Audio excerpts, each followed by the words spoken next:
and nobody knew about the need for headshots until Boston was already toast. The first outbreak happened in Boston.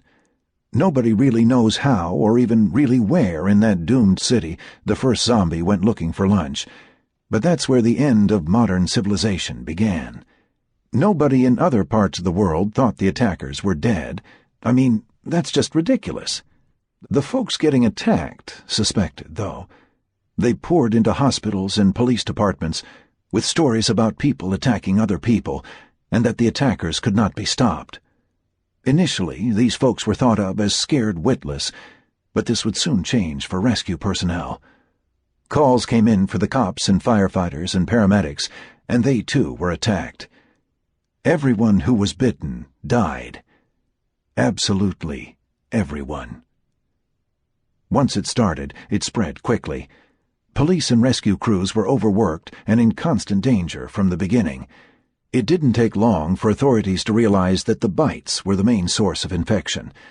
Doctors at Mass General Hospital knew within hours of the first reported chewing that any bite, no matter how small or wherever the bodily location, was fatal.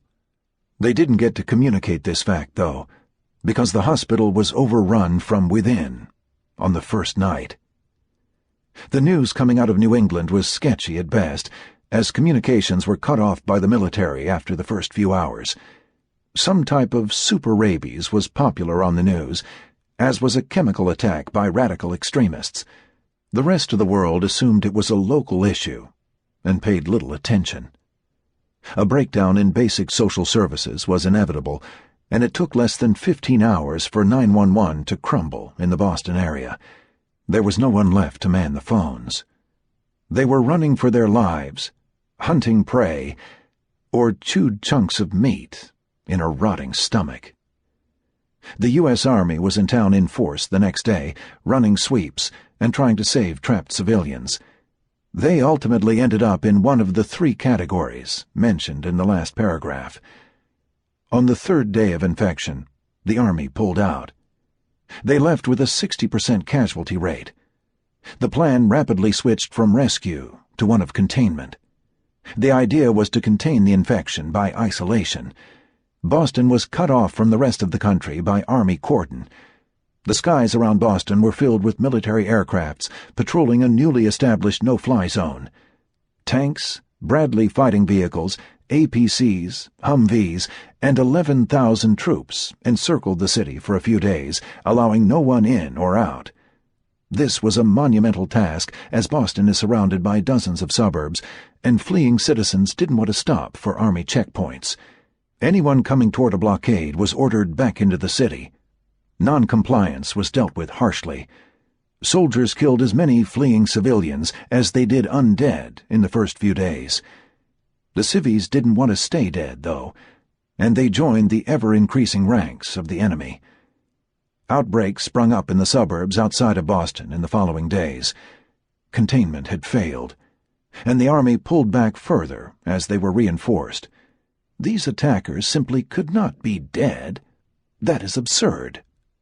On day 2, a Channel 7 news helicopter took off from the roof of the news building after the cordon was put in place. They stayed low, but were spotted by military aircraft quickly. The intent of the chopper crew was not to escape the city, but report what was really going on. They were ordered to land immediately, but refused. A Cobra gunship was dispatched to help the news crew unrefuse. The eye-in-the-sky helicopter got some excellent footage of the streets of Boston, filled with thousands of milling bodies. They followed a fleeing convoy of military Humvees that was trying to escape the city northward. The chopper caught up with the convoy and hovered over them as they fled, the footage streaming directly to the internet. One of the Hummers in the convoy was cut off by a large group of infected, and General Timothy Powers, the commanding officer of Operation Steadfast Resolve, was eaten on live internet television as he and his entourage tried to make a stand on the Zakim Bridge. News Center 7 Chopper 1 was shot down by the Cobra gunship when they would not acquiesce to the no-fly zone demands. The panicked screams of the news crew were heard across the planet as the crew saw the missile contrails from the Cobra's M158 rocket launcher streaking toward them. In truly